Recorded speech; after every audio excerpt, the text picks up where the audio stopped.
Hi everyone, my name's Mark Deere and I'm a filmmaker. I made my first feature film 20 years ago and I'm currently working on a documentary called Confessions of a Failed Filmmaker where I talk about the last 20 years making movies.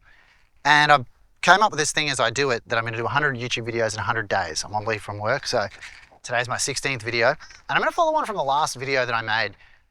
In my last video I talked about how when you're first starting out at something, how you're not very good and you need to try and get your bad work out of the way quickly so you can get to the good stuff. And in this video, I wanted to share a lesson with you that I learned from a filmmaker named Chris Jones, who really knows what he's talking about. And I learned this from him back in 2009. He talked about how, this similar sort of idea where you need to make a bunch of projects. And the other thing I wanted to talk about before I share that lesson is really what makes good directors good and what the good directors are doing. So if you're a beginner, how do I get good? How do I get like good directors? This is the lesson that you'll get today. So to start with, I want to talk about, so you've decided I want to be in this medium, and you can watch my last video where it talks about getting your bad work out the way first if you want to go see that. The lesson I learned from Chris Jones was, he said, on your first film, you learn this much, but it's this deep. But then on your second film, you learn this much, and it's this deep. On your third film, you learn this much, but it's this deep. On your fourth film, you learn this much, but it's this deep. And on your fifth film, you learn not very much at all, but it's down here. Now to extend on that, in case you don't understand what I'm talking about, what he was saying was, and he was talking about short films, I think, but it works the same in any medium, it's the same if you go to features, the same if you go to anything. On your first film, he's talking about, you have to learn everything. Like, how do I set up a tripod? What camera do I film on? How do I hit record on the camera? How do I put the camera in focus? How do I monitor the audio? How do I make audio record properly? How do I figure out how to get actors? How do I edit? Everything. So you're learning so much, but it's all the very first time you've learned it, so the quality of it's not going to be that great. Or you might fluke some things, but it's not going to be that good. And I always talk about that with our first feature film. It was like, we fluked some quality stuff in there, but for the most part, it was average. And so then on your second film, you're like, well, I'm not going to make any of those mistakes again. So now I'll do another one, because you think you're masochistic and you decide to go back again, and you want to improve. So you learn a bit, less on this one. But this time, you already know how to set up a tripod. You already know how to put a camera on a tripod. So maybe now you focus on compositions. Maybe now you focus on, I don't know, like color balance, or, so what you're learning is a bit deeper. It's a bit more complicated, a bit more advanced. And then in your third film, you're like, yeah, I've got this technical stuff out the way. Really on this film, what I really want to focus on is directing the actors, getting good performances or whatever. So you start getting here, like, how do I improve the final product? Like, how can I shoot for the edit? How can I, set up fancier shots? Like, how can I do this in a one-er, or how can I deep stage this rather than shooting a standard shot, reverse shot, internal and external reverses and a master shot? Standard coverage. Instead of standard coverage, you do more advanced things. So maybe that's your third film where you're kind of down here doing a bit more advanced stuff. And though you might do like the classic student film where it's like it takes them 20 shots to walk to the door and knock on the door and say, how are you? We're in a film, like a real film, you would just hear the sound effect of a knock on the door in the previous scene. L cut it, or that'd be J cut it into the next scene where somebody just opens the door. You don't even see them walk in, whereas a student film. So that's your third film where you start getting a bit more, you're more comfortable using the camera and using the equipment, using the technology, but you want to show that off. And so you end up making something that still doesn't feel right. Your fourth film, you get a bit more advanced. By your fifth film, sixth film, you eventually get to the point, like Chris Jones said, first film, second film, bit deeper, third film, bit deeper, fourth film, bit deeper, fifth film, it's like really you're not learning much, but it's down here. And I don't know if he told me this or if I made this connection over here, because I've shared this with thousands of students, many students I've had over the last 10 years. I'm sharing it with you today. That down here, right? First film, second, third, fourth. Down here, this is where people are operating on real film sets. Like in Hollywood, this is where they're operating. And down here, we're not talking about how to use a camera. We're not talking about how to edit. We're not talking about fancy shots. We're not talking about color balance or exposure. We're not talking about how to get actors to give good performances. Down here, you're talking about, what is this story about? What is the theme of this movie? Am I communicating the correct meaning to the audience at this moment, scene to scene, moment to moment, right? And when you get here, all of a sudden, it's self-expression, right? And this is where, in the last video, I talked about how your abilities don't match your taste, and eventually you get them there. Well, it's over these 5 or 6 films where eventually what you want the audience to feel, the outcome that you're aiming to get at the beginning when you first have the idea or first commit to the project. Everything you do is in service of that project, because all these skills are assumed. So I said before, I was a teacher for 11 years, I worked in film stuff, and it's the same sort of thing. You go on a film set And it's expected that everyone there knows their job. And if they don't, well, they have a ranking of someone who doesn't. They're a production assistant who's just a learner, or a assistant camera person or whatever. Like if you're an intern, you're an intern, sort of thing. But it's expected that everybody, and obviously it's so beautiful. Like when I was starting, I had no idea what I was doing. I got helped by a lot of people along the way, which helped me improve my skills. So, and eventually you do realize like, oh wow, these people are working on a whole nother level for me. And the goal is to get to that level, right? And what better way to do it than what I talked about in the last video, which is get those projects out of the way early so you can get to this point where you're just focusing on self-expression. And it's funny because I'd say a lot of the time people fluke making a good film on their first film because generally the thing that gets you into a field in the first place is a love of it, right? So you have good taste, you've seen good stuff. And so because you're trying to match that, you don't really know, like there's what you know you don't know, and there's what you don't know. And on your first film, you might know you don't know how to set up a tripod. You might know you don't know how to set up a camera, but that stuff's all pretty basic. So you learn it, because you don't know it. But the thing you don't know is all the steps from 2, 3, 4, all those things you learn in the middle before you get to this. So the goal before you've even made a film, or before you've even made any creative project, the goal is to get here.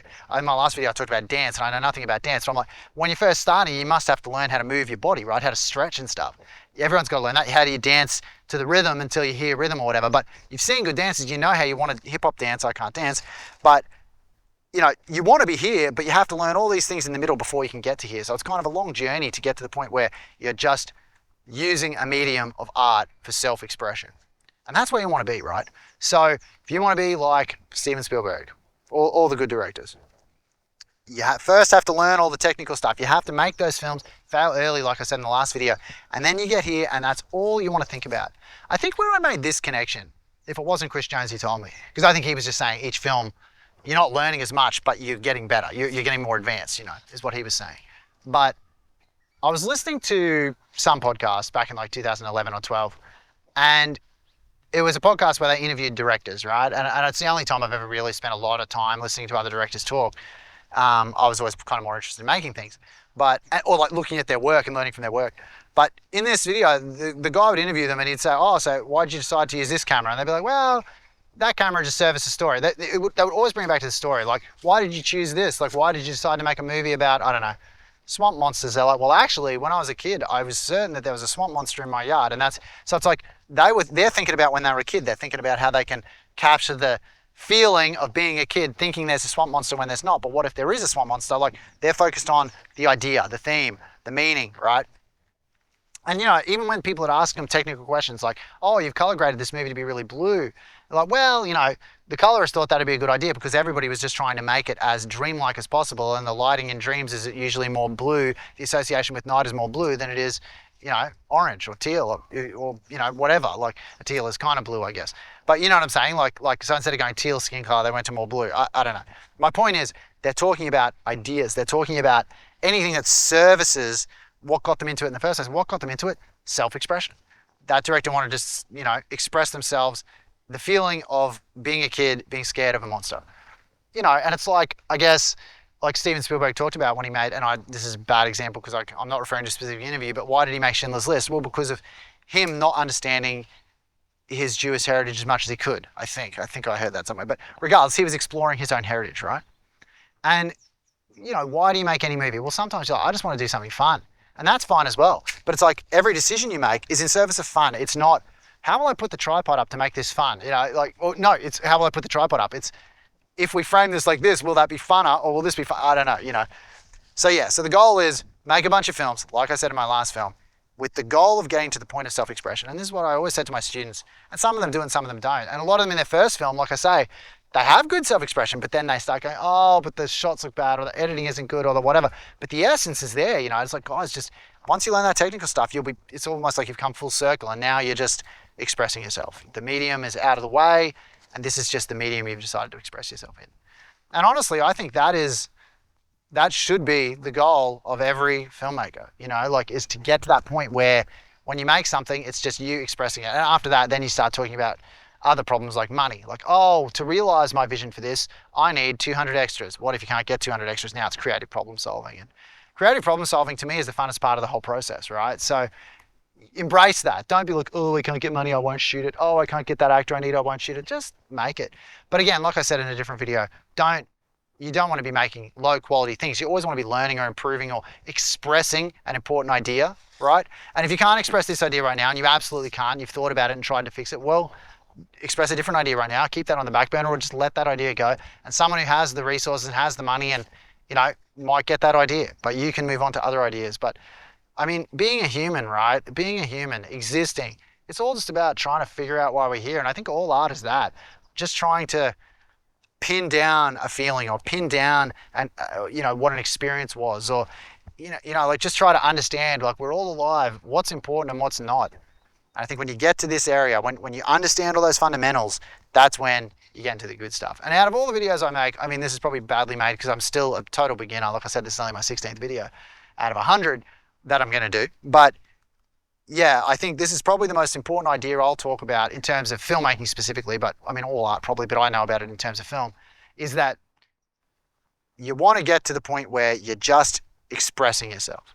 If it's art, well, you got to learn how to paint, you got to learn how to do a wash, you got to learn, whether you use a canvas or a piece of paper or whatever. You got to learn all that stuff first, but anatomy and how to see, all that stuff. But eventually, you're expressing the way you see the world, and that's film for me. So that's why I'm sticking with it, because I feel like I can. I mean, even this is content creation, really. But at the moment, while I waffle, I'm kind of just thinking out loud, and you're getting to see the process of me thinking out loud about how I feel about this medium and creation and life in general. So I hope that helped. I know that if you're hearing this at the right time for you, it'll change your life. But maybe it's too early or too, I don't know. Let me know in the comments if you think this wasn't helpful or was helpful, or if you agree or don't agree. Hey man, great talking to you guys. I hope you have a good rest of the day, and I look forward to hearing from you in the comments. If you haven't already subscribed, like I said, we've got another 84 videos to go. So come along for the ride with me and see how it goes. Thanks guys. I'll see you in the next video.